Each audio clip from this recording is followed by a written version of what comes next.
So good morning, everyone, for attending today's conversation. Thanks for taking time with busy schedules to have this session with us.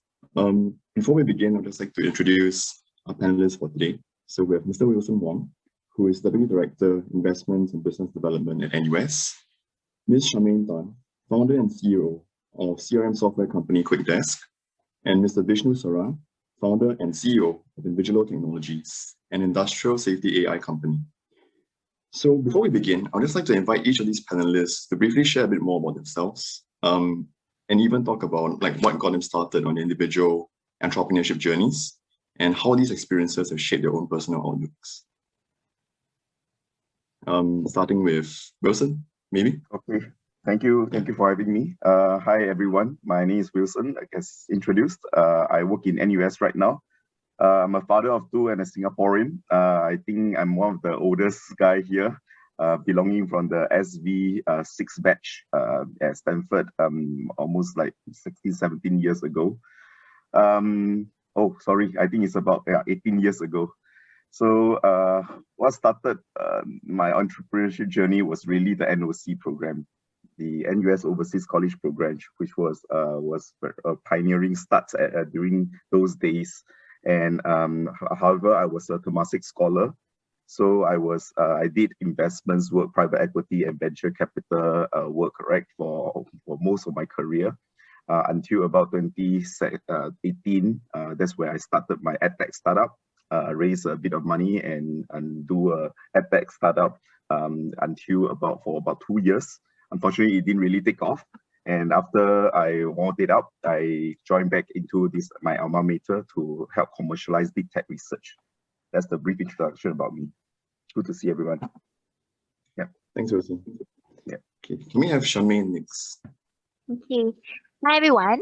I am a founder of QuickDesk. So we are a sales and marketing automation solution company. So maybe a bit of history, and I'm very thankful to be here today with everyone here from fellow NOC. As you all know, NUS Overseas College. And what really got me started was just a little dream. So I've always wanted to run a business when I was 14. And the moment I went to NOC, I turned 21. And I was thinking to myself, like, hey, what can I do differently this year now that I became an adult? I can make certain decisions to myself. So I was thinking, in Sweden, can I buy myself as a gift? I was like, nothing seems to be attracting my attention. And one day I met this 17-year-old boy from a boot camp that we organized in Sweden. And I asked him, what are you doing, right?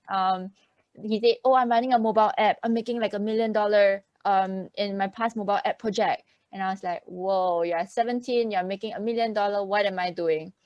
And just as I turned 21, I told myself, okay, I need to do something different. Let me run a business. And of course, I didn't have much experience running a business since it's my first startup. I was thinking, what do I want to do? So I've always believed entrepreneurship is all about solving problems, where it's like solving problems while having the problem solved being paid for, right? So how do you run a profitable business that solves a problem? And that's really my mandate in running a business. So I was asking, what problem do I have? And I realized that I couldn't use my iPhone out in the cold. And that's how I invented winter gloves for touchscreen devices. So really thanks to NOC that I could do that. Fast forward 3 years later, technology changed. I had to pivot and I didn't like managing inventory. So I was asking myself, okay, so what should I do now? Back to the mandate of solving problems. I realized I myself face a huge problem in driving sales. And not only that, like a lot of startups around me all face the same problem of driving sales. And that's the birth of QuickDesk, which uses a blend of education and technology to help businesses drive sales. And here we are today, 7 years into running of QuickDesk, and of course 3 years of Eastglove. So you pretty much know 10 years into running business now. And thankful to be here. I'm happy to share with everyone my own learning journey later on. And last but not least, Vishnu. Yeah, hi everyone. Thanks for inviting me to this panel. So I'm Vishnu, the founder of Invigilo Technologies. Bit more myself, I graduated from NUS 2 years ago. Similar to the other two panelists, I'm also part of the NOC alumni NUS Overseas Colleges program. I went to Silicon Valley in 2018 for 1 year. And I've always had a keen interest in entrepreneurship and started off with an edtech startup, as many others, because I was in the education scene and I really wanted to change certain aspects of education. So the primary focus back in year 3 of university, which I did this, was to teach students how to teach one another. So instead of teaching them stuff, right, like Arduino programming or 3D modeling, we went on to create a curriculum and a program to then teach them how to teach one another. So there's this whole passing down of knowledge and ripple effect. So that's the whole concept. It kicked off well, but only if it's free of charge. So it's not sustainable. And went on to graduate, worked in a VC for a few months, before which I realized that construction industry has been undertapped for last hundreds of years, and thought that there's a lot of software that could be done in this industry. That led to the birth of InVisual Technologies about 1.5 years ago. Quit my full-time job after that and pursued InVisual, where the key concept is to remove subjectivity from safety. So any kind of safety violations that happen on construction sites or industrial locations, we have cameras around the site that send real-time alerts to the safety officers and project managers. So the main concept is like prevent accidents from happening and predict future accidents that could potentially save lives. So really happy to be here and glad to share more about this in the panel itself. Thank you. Great, thank you guys. So before we start talking about the main gist of today's topic, I just like to lay down some basic rules. So we are going to keep this very casual.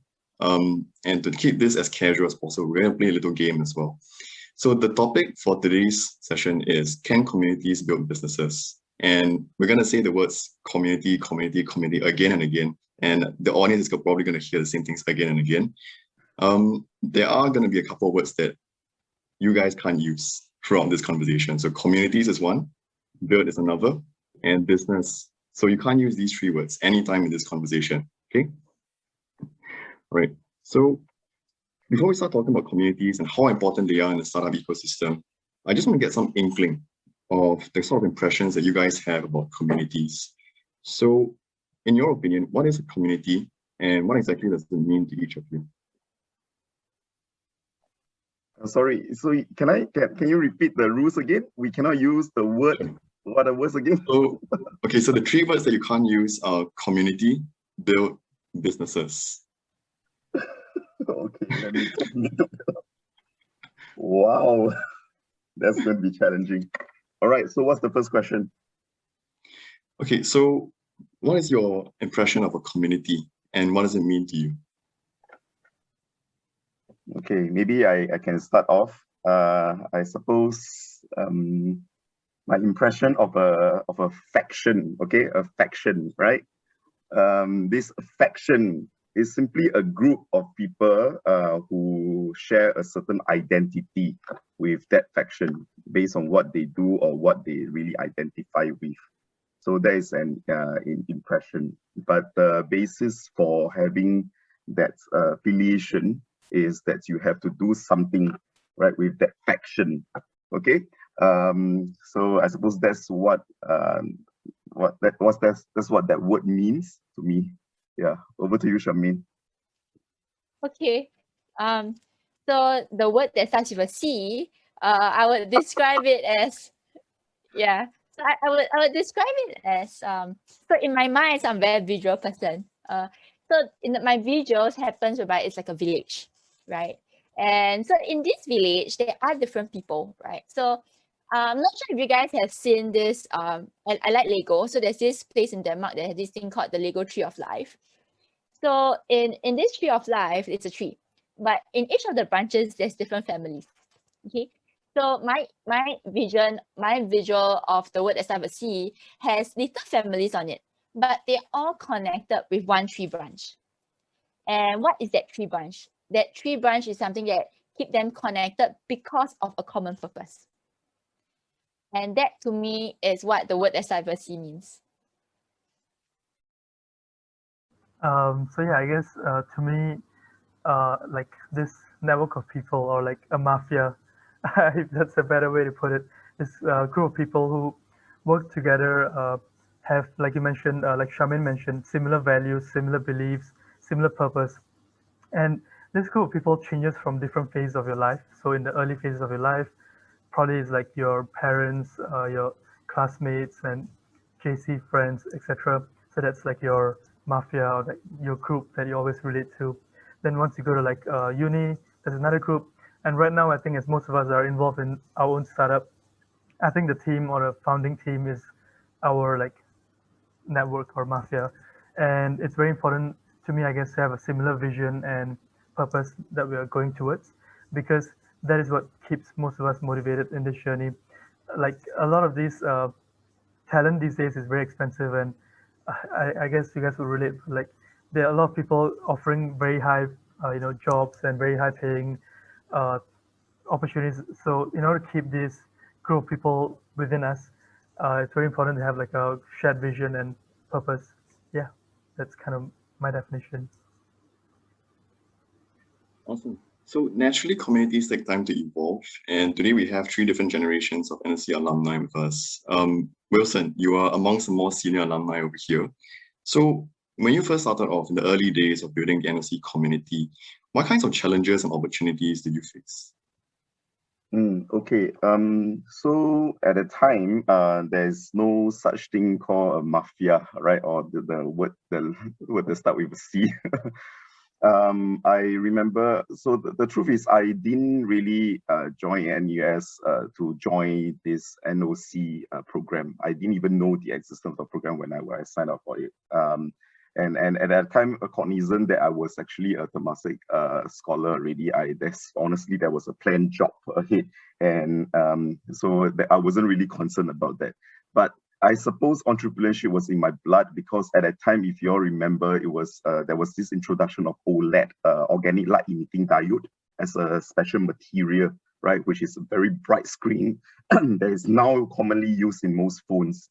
And then after that, there's also the introduction of 3G technologies. Now we are already on 5G, right? So I was trying to conceive this thing, which is these days you would know there is a Google Glass, right? A head-mounted device that can just solve the screen problem of a feature phone, which was the dominant phones at that time in the early 2000s.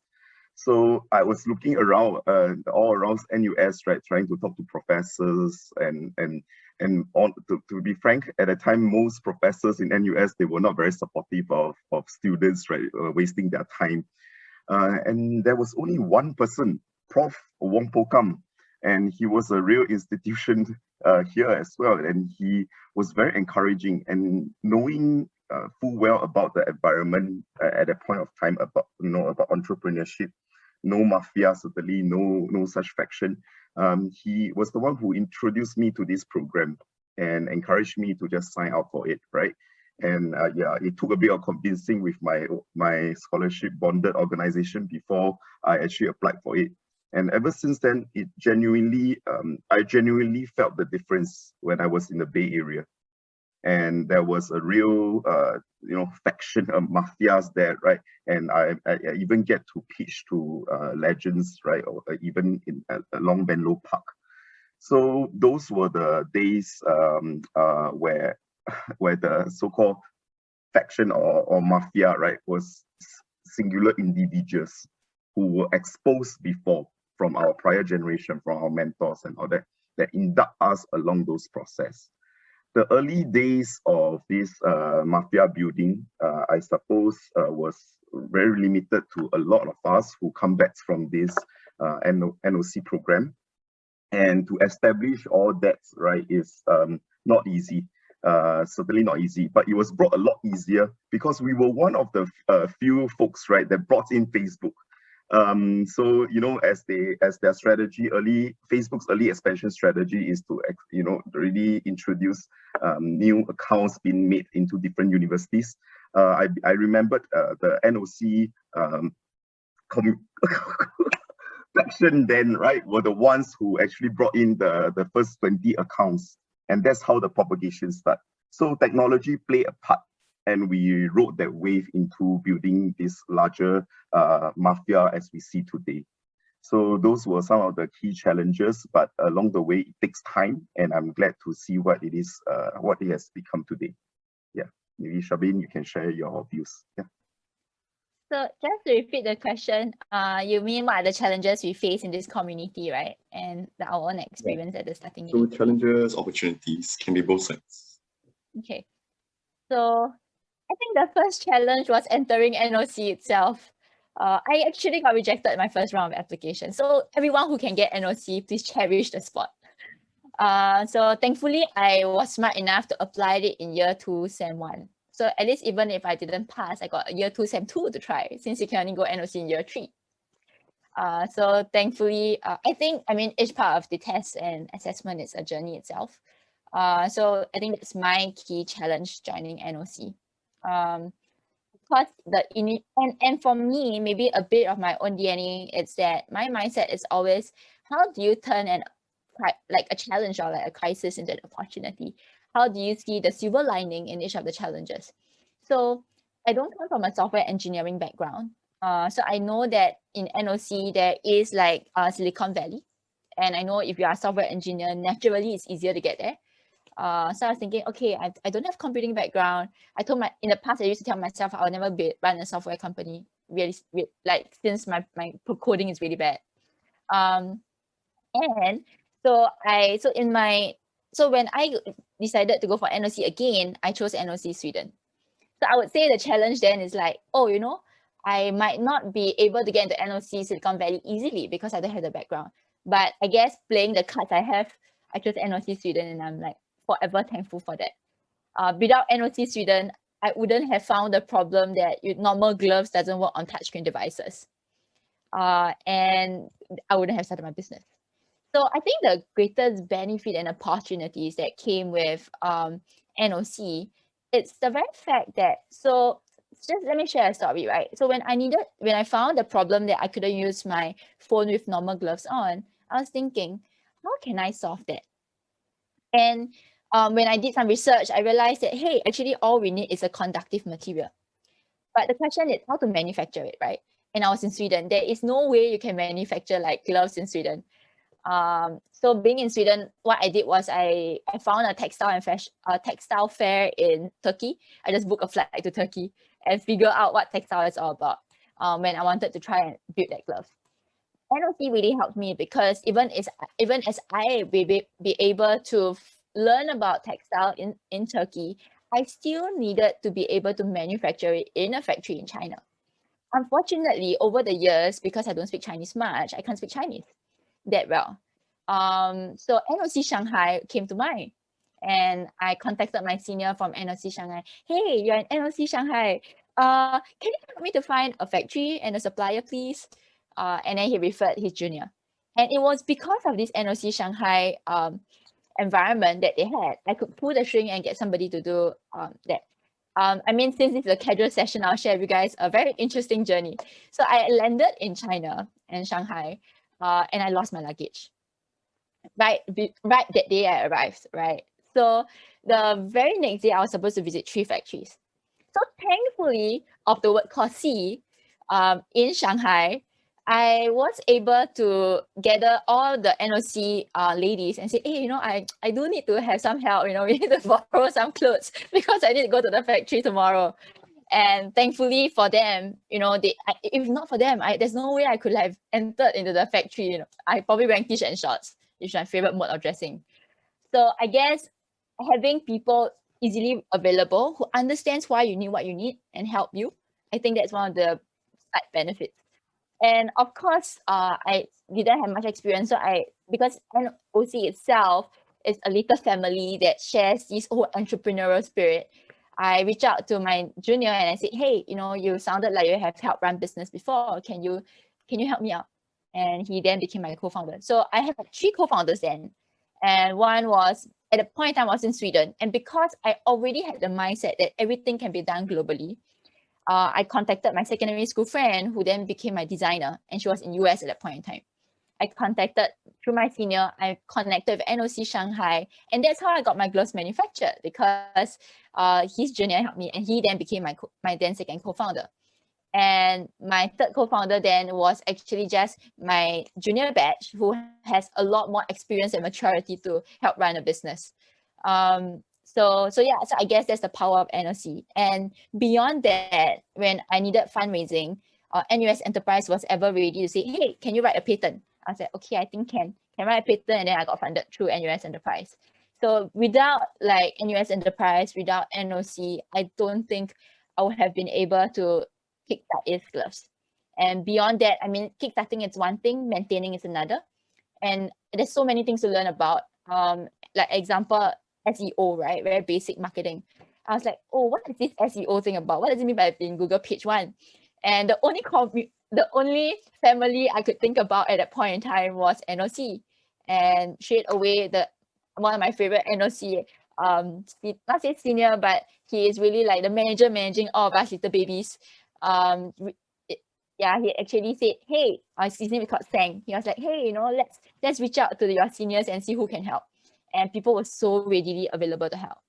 So I think without NOC, I don't think I'll have be able to kickstart, you know, East Gloves, stay on Quick Desk, and continue to where I am today. So yeah, there's so many like opportunities and despite the challenges. Awesome. What about Vishnu? So you are relatively new to the NSC alumni, and how have you leveraged on this network when you're building your businesses? Yeah, actually, that's a good question. I think for contrary to like Wilson and Charmaine, I'm pretty much like the latest edition or like this 2 years recent. So I was in batch 33 of Silicon Valley. I think Wilson might be in like batch 5 or 6 or something. Yeah. So there's a lot of batches after him.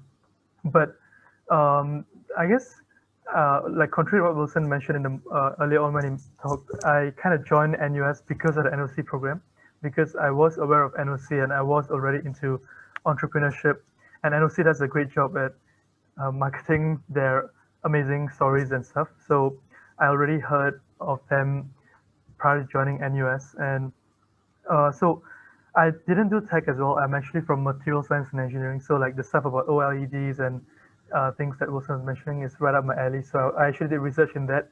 So now doing the AI startup, a lot of things I was very completely unfamiliar with.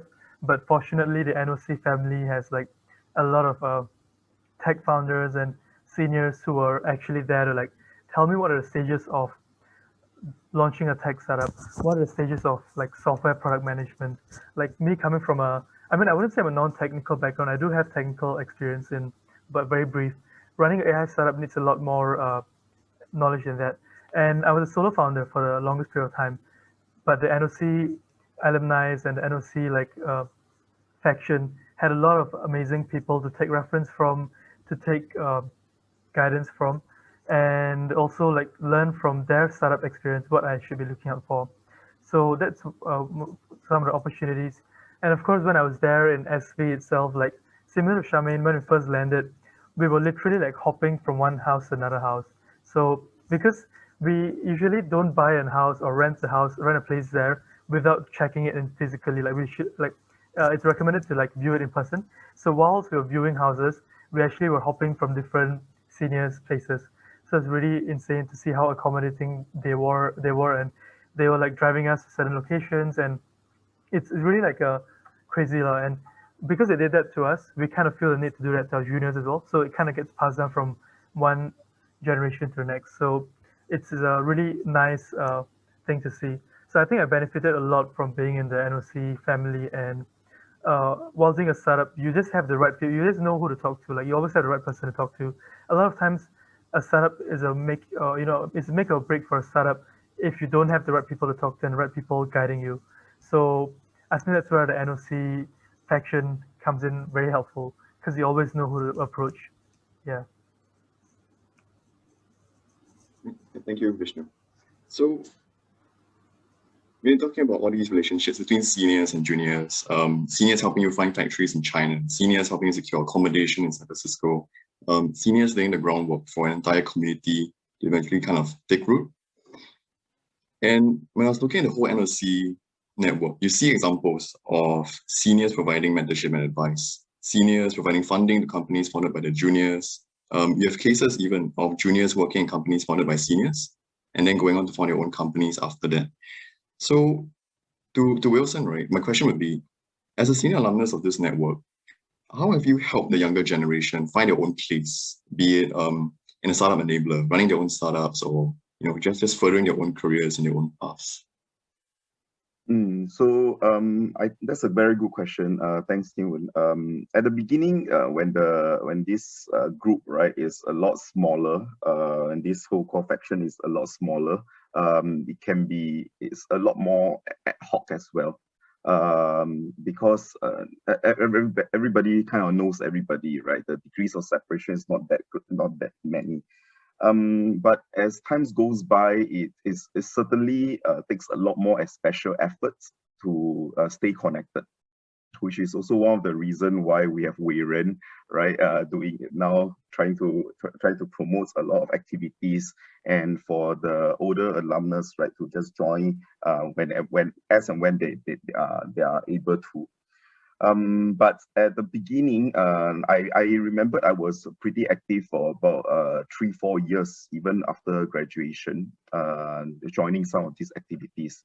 But it is also a genuine fact that there's certainly generation gap, right? People start to get very cliquish around their own cohorts, and the conversations are totally different.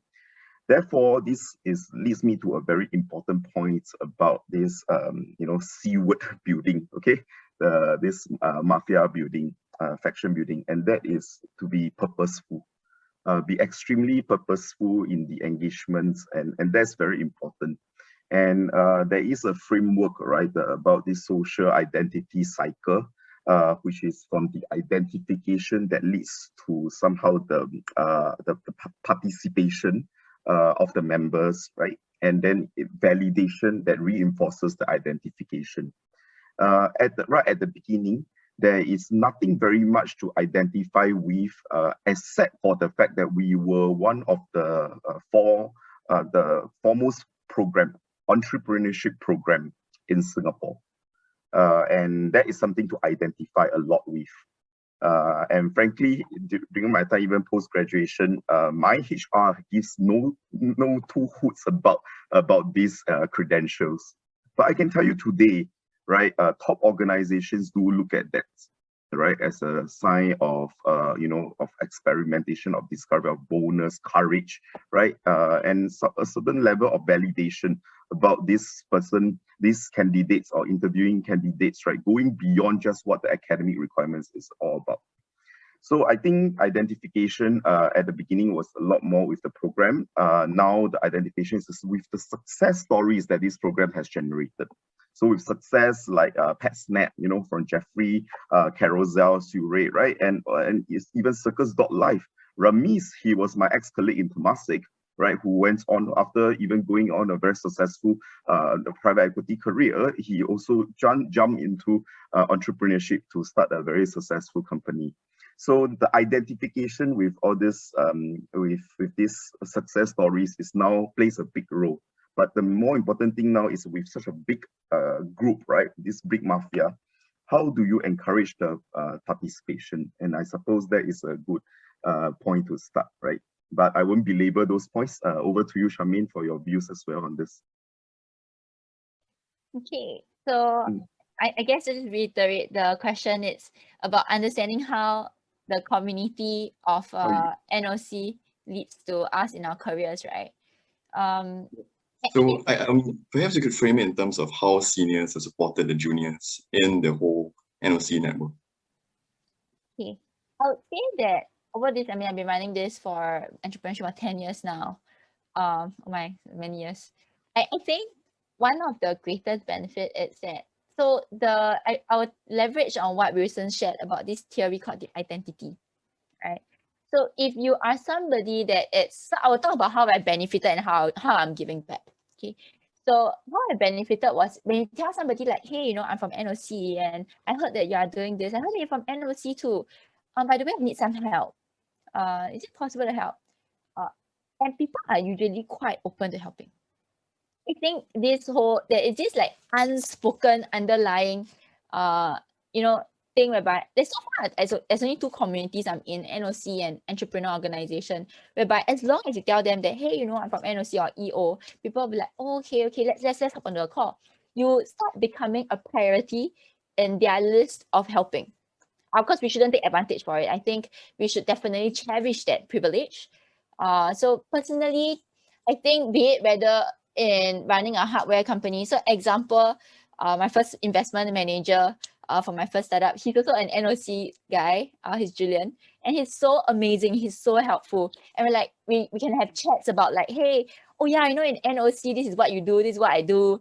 It creates a camaraderie, I think. So they really are very willing to people who are from NOC. I realized that is especially the older generation, for my own experience from my seniors, they are always ever ready to help. And so that's one. The second thing, of course, is that in terms of like collaboration, right? And if you say that, hey, you know, I'm from NOC, this is my startup, people will give more eye to it. Oh, okay, interesting. You know, so I think that that ability to like have certain level of trust, because people who are from NOC or even other community, we are already filtered. We are first filtered before we can enter into this community, right? Not being exclusive here, but there is certain values we look out for, certain personality traits that we look out for, that will help us to say that, okay, you know, we are aligned in some way or another.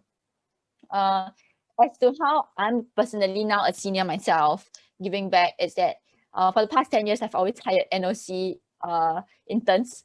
And I always believe that, and a lot of times, so I get a lot of interns from like Sweden, because NOC had an opposite program whereby Swedish students could come to Singapore.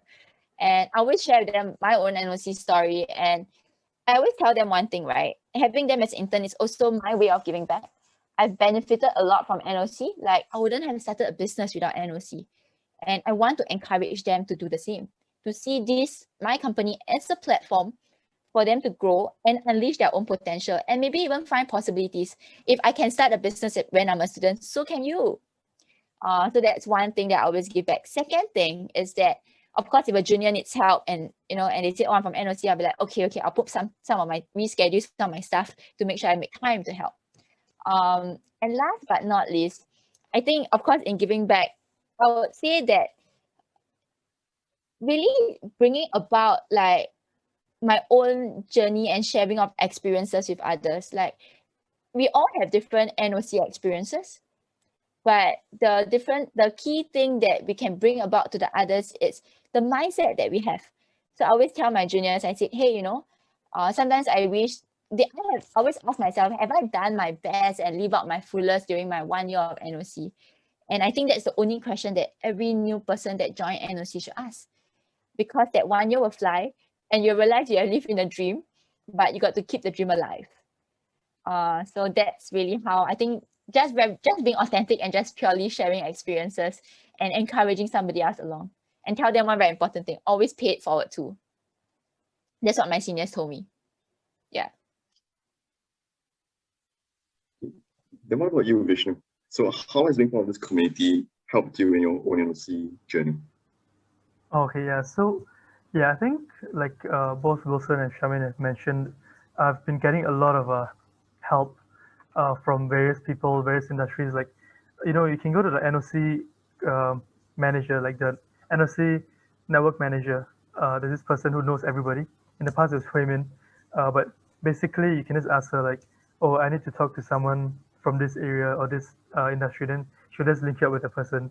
And once you have both had this NOC connection, right, you can just connect, and it's a lot more authentic and it's a lot more faster. You know, you can just really talk to maybe if you want even like Carousel's founders or like anyone, if you feel like you are in dire need of the help. And of course, you don't take advantage like what Shamin mentioned. You do it for a reason and do it for a purpose. And you realize that all these guys or anyone in this the startup scene or NOC scene are actually willing to put in a lot of the time to help someone else who's following the same journey or footsteps. Because even for myself, although I'm just 2 years graduated, I still feel like whenever someone is starting up or like in the very early stage, which I was there about 1.5 to 2 years ago, I feel like the same pain. I feel the same kind of things that the person is going through. There's a lot of empathy and relation, or I can relate to them really well. So I think that makes it very easy for us to receive help from others and also get help or give help to others because of this whole empathy and relation.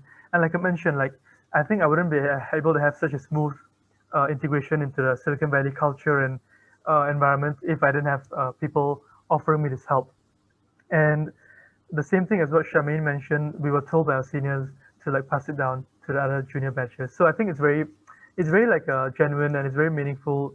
Of course, they have anomalies here and there, but most like 99% of people who I meet, seniors in NOC, are always there to help you. And um, I would say like one of the easiest way to find co-founders or a founding team is also through the NOC community, because who else will be looking to start up? I mean, these guys are like literally gone through the startup program, NOC program, in the aim or like with the intention to start up something afterwards. So if if you're looking for co-founders or teammates or interns, yeah, join NOC as well. And in fact, like even though we are pretty young, my first few interns are also from the NOC program. So it's pretty yeah, I love the NOC people. Yeah. Interesting insights. Because for myself, I am an NOC alumni, and now I'm a journalist with Tech in Asia. So as you guys have benefited from the alumni in your own different ways, I think for me, the immediate takeaway really is like I'm part of this huge family, right? So it's really easy to reach out whenever someone, starts something exciting, someone launches and like gets a new funding round, for example. So that's like the immediate benefit for me as a journalist. But at the same time, talking to fellow entrepreneurs who are part of this family like you guys, it's also something that's very personally inspiring. And I do hope to engage with this family a lot more as time goes by. But at the same time, the NOC family isn't the only community that's out there, right? There are other kinds of communities, be like DevOps, Agile, Lean Startup, for example. Charmaine, you are an EXCO member of the Entrepreneur Organization. Vishnu, you are quite active in the hackathon and design space. And for Wilson, you were a community member, or still are a community member of Convergence Tech, as well as other tech-oriented communities here in Singapore and abroad. So could you share like how these different communities shape your type of business, or even like how have these communities changed over the life cycle of your business? Okay, I can start off. So Convergence, well, is actually a voluntary it's a voluntary organization where I actually help to evaluate and mentor students from all over the world to participate in social enterprise challenges, whether is it from global warming, right, climate change, right, and to inclusivity and education.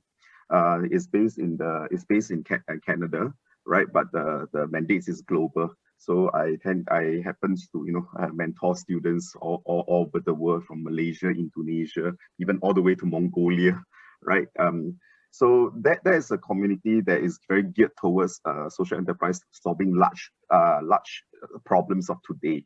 And that's something that I volunteer my time for, and in a sense also paying tribute to my own seniors and the professors, especially the late Prof. Jacob Pang, who started NOC, right? Who always mentioned that as we grow older and grow in the stations of life, your sphere of influence should try to draw larger circles around you to include more and more people. So your question is how do we contribute to that? Is it, or how? No. How have these communities sort of changed, given your type of business that you're doing, given the life cycle of the businesses that you've run? So I'm in academia. I mean in NUS. I also am the assessor for a lot of the new NOC students, right, on the panel. And my so-called selfish reason for even volunteering for such global organizations and factions, all right, is really very much to see what's out there, having more ideas for fertilization within our own NOC, this faction, right? And that's what I do, and it has certainly helped a lot because it gives me a lot more insights as to what are the problems that developing economies face, right? And what are the so-called supports and even the network, right, in the developed economies are. So listening to some of the fellow assessors, panelists from the other countries, right, also provides a lot more insights that I am very willing and in fact proactively sharing with the students of today in various programs administered by NUS. Yeah. Over to you, maybe Charmaine. Yeah. Okay, thanks, Wilson. So for me, another community that I'm in, which you have identified, which I'm also sitting on the board for, It's entrepreneur organization. So I'm in the Singapore chapter, which is part of a bigger global chapter. There are many, many countries. And the greatest benefit, so when I joined EO, I just wanted to be among a peer of like-minded people and to also be exposed to other entrepreneurs globally. But what has transpired was really interesting. It has changed me as a person. And it changed many aspects. So it's a peer-to-peer learning platform. And so many successful entrepreneurs are inside. Sometimes I wonder, like, when I was younger, I look at them. So my personal mentor, like, you know, I always look at them and say, how can I be like them? So they became my role models. That's one. And second thing, it's really the values that we sit on. So the values of boldly go, always like just go and try it, you know, just boldly go. The values of, you know, I still remember attending learning events that says running a business is not just about the day-to-day profits. Yes, profits are important. What is the legacy you want to leave behind? Or even the thirst for learning, right? Everybody in the organization is always wanting to learn. That's why we have so many learning events. And more importantly, understanding the key value that experience matters. And last but not least, like what I described in the tree of life, EO also have a tree of life. We have different countries and we have different chapters. And in different chapters, we have different forums. And the forum to me is like a family that I could share my highest points, my lowest points in my personal life and my business life too. At the end of the day, entrepreneurship is a lifestyle, right? We always thought entrepreneurship is just pretty much about making your dream happen. It's a life. It's really integrated, whereby not only how we feel personally, how we manage our personal life, but intertwined with how our business will be like. And so I would say that this community really helped me to bring me through my highest of points, my lowest of points, and always helping me to see new perspectives of things. And of course, if there's any help I need, any collaboration I need, they are always readily available. And I guess now I'm also taking on the hat and say, let me pay it forward. So that's why I decided to serve in the committee.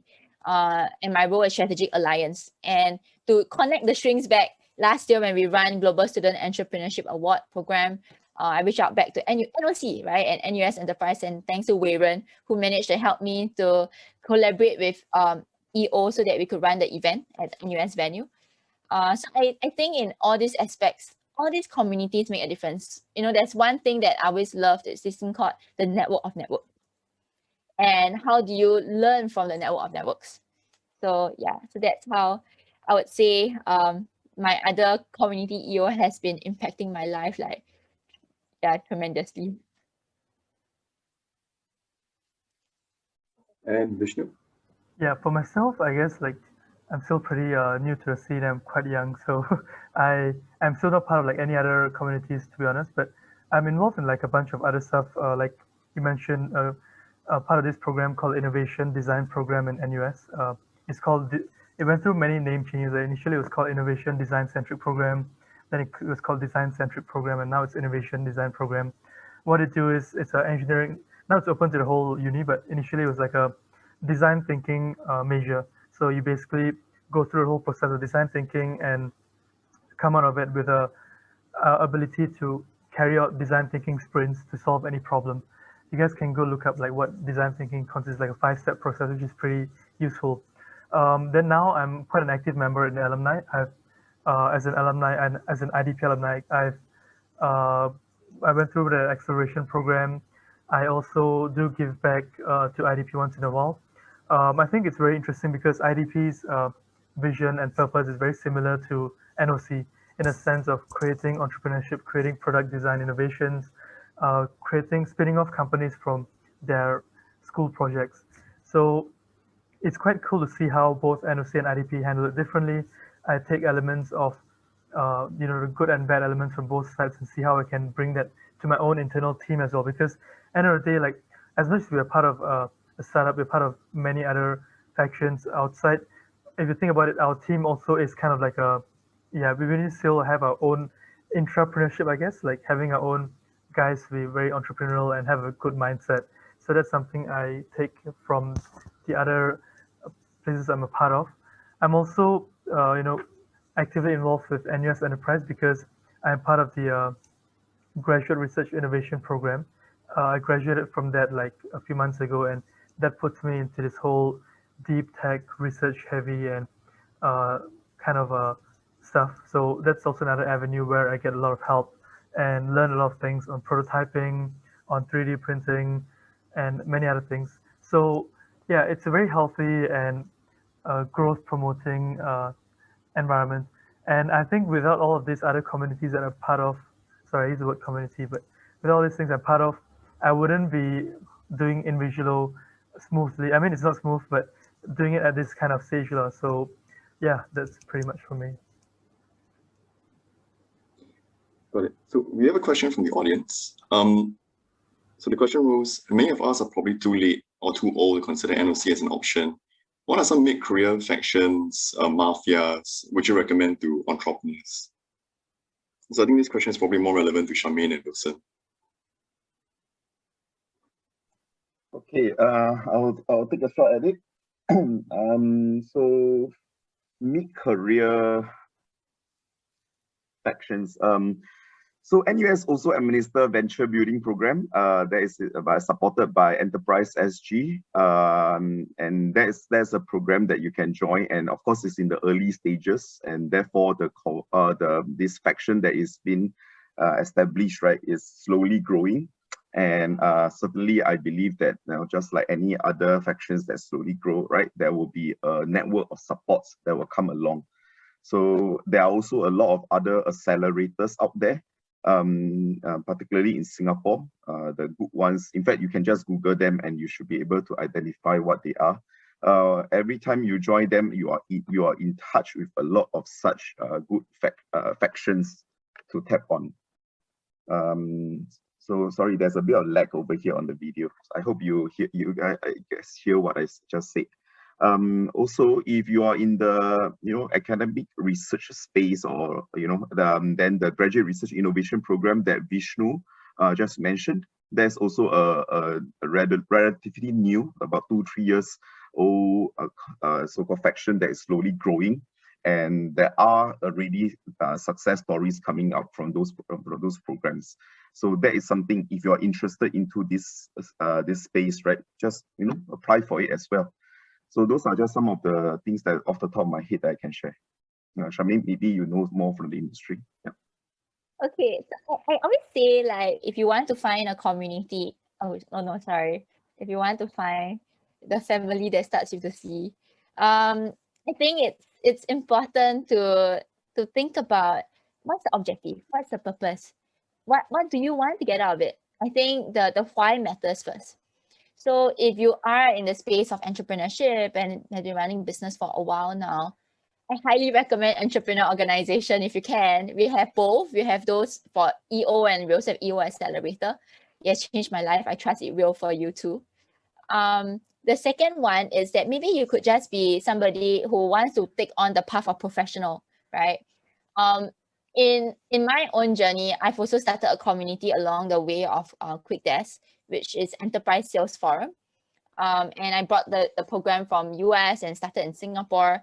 I did it for about 3 years. And the whole idea is really about how do we bring about a peer-to-peer learning for B2B sales, which is super tough.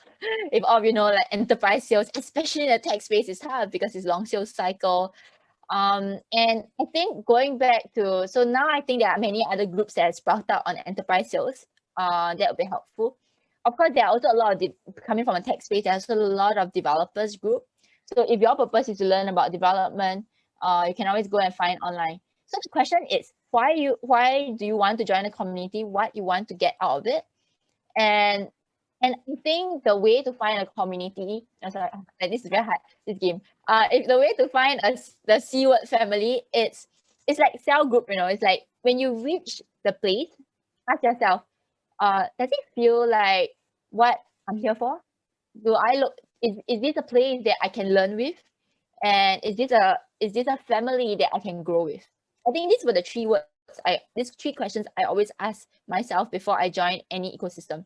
Because we don't want to join a new ecosystem. I found a good word for it. It's called ecosystem. If we don't want to join a new ecosystem, without just coming and going, right? The whole purpose of that village, it's really about learning and growing with them. and most importantly, hopefully have fun alongside of the way. So yeah, that's for me. So EO, and of course, whichever professional grounds, I would say, yeah, just I think can search online. So of course, you have enterprise sales, you have like developer communities, and many others.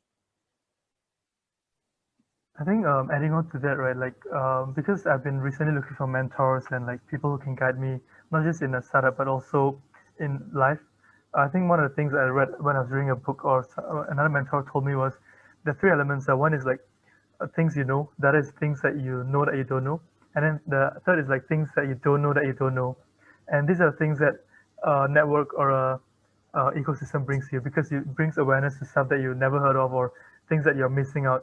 So I think that's one of the most important value adds of being part of this kind of a community also. Yeah. Thanks for sharing. At the same time, you have different communities. And all these communities probably come with their own set of challenges as well, right? Like, for example, COVID-19. Certain communities that are so used to meeting in person, physical events, for example, that can no longer be conducted. At the same time, there are also communities that have been hijacked and made into echo chambers. Then it's allegedly the case when you talk about social media communities, for example, where we see a lot of users preferring to engage only with people who share the same sort of ideologies or values that they have.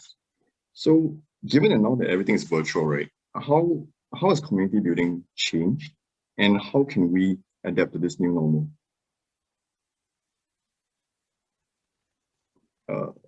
Wilson, would you like to go first? Yeah, I can go first. This is a very good perspective. And in fact, it's a social problem of today. You know, in the past we have broadcasters, right? And that's what broadcasting is all about.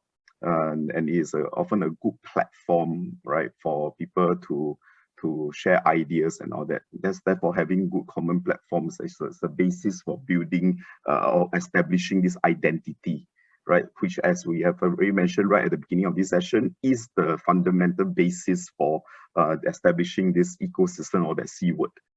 But now with narrow casting, with everybody, right, just focusing just on their, unique little corners, even through the media with streaming services, it is extremely dangerous because you just keep reinforcing certain views, right?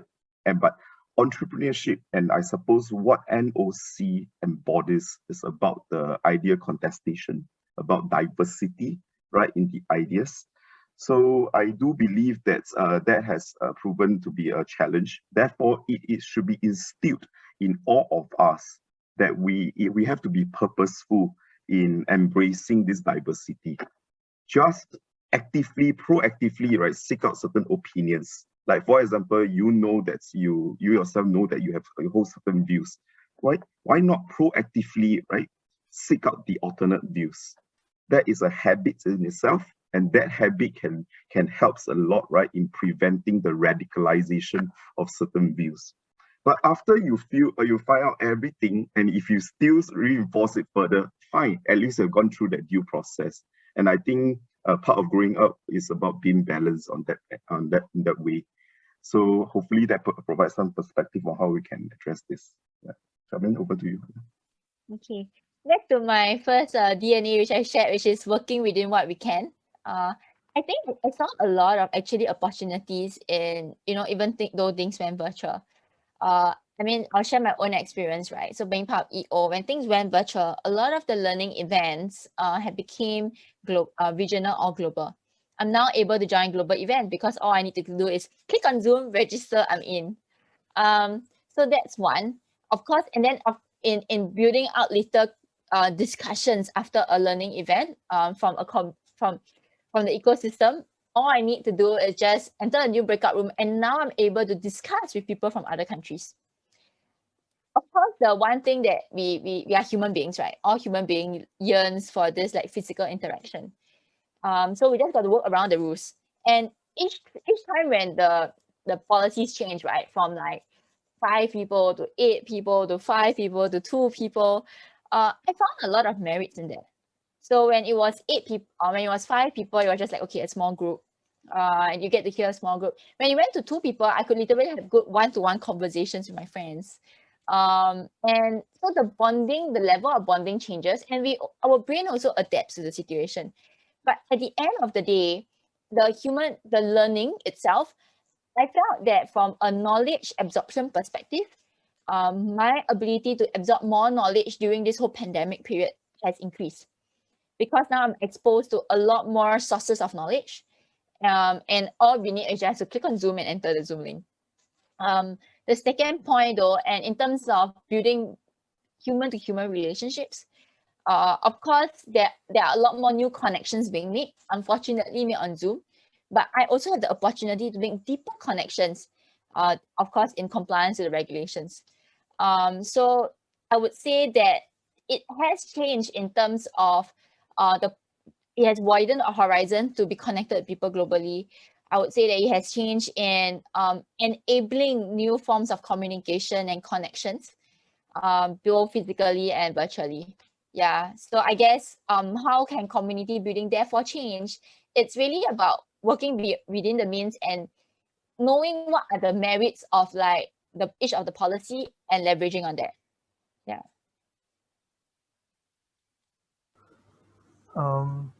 And Yeah, I Vishnu? can just go. Yeah, I'll just do a quick one. So I think this question you asked also ties in closely with another question from the audience, which is like any advice for startups that function or built during pandemic, and that's very similar to what we have done. So like for myself, I literally started like 1 month before circuit breaker last year March. So it was literally on the onset of COVID-19, and um, it was and then the second thing is, I mean, of all industries, I chose the construction industry, which literally got hit the worst when the pandemic started. So I kind of had it the worst because I started when this whole thing blew up. But there were a lot of tough times, and I think pandemic kind of helped me. It was very difficult in the initial part because it's very stressful. You're alone.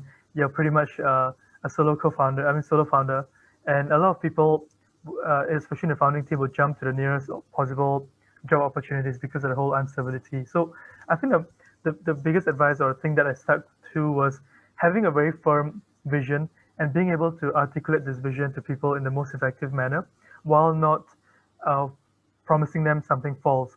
So never like overpromise and sell them like something that is not true, but really believe in your vision and know why you're in this for. If you're in this for something which is not like really intrinsic and not really, I mean, not really strongly motivated. Extrinsic or intrinsic doesn't really matter, but you need to have strong motivation for it.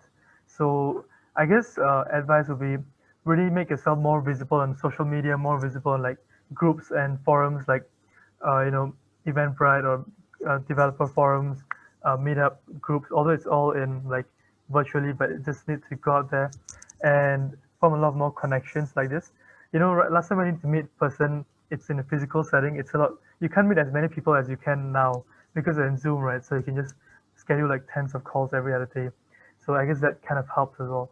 So just stick true to your passion or vision and meet as many people virtually as you can. Yeah. Agreed. So I think now we have a good juncture to sort of take stock of what we discussed so far. So going back to the beginning of our conversation, we talked about our individual conceptions of community, how communities have impacted us as entrepreneurs, as members of the NOC family. We even talked about how seniors can help juniors and juniors can help seniors, as well as some of the other communities out there that you guys are part of and how these communities have shaped your own impressions of business and entrepreneurship as well. And towards the end, we also talked about how some communities need to foster diversity, what are some of the perils that communities face today. So at this point, to get back to our little game that we played, right? So the three words that you guys couldn't use, it's community, build, and businesses. So Charmaine, you said community 8 times, and you said businesses 4 times. Vishnu, you said community twice, Wilson once. Yeah, as for the prizes, you guys will claim it from Rayron probably. And yeah, so thank you guys for thank you guys for the conversation. It was really insightful. And to the audience, hopefully you guys walk away with still some new insights on community and what it means to be part of one. Thank you. Thank you very much, guys. Thank you. Bye. Thank you. Bye.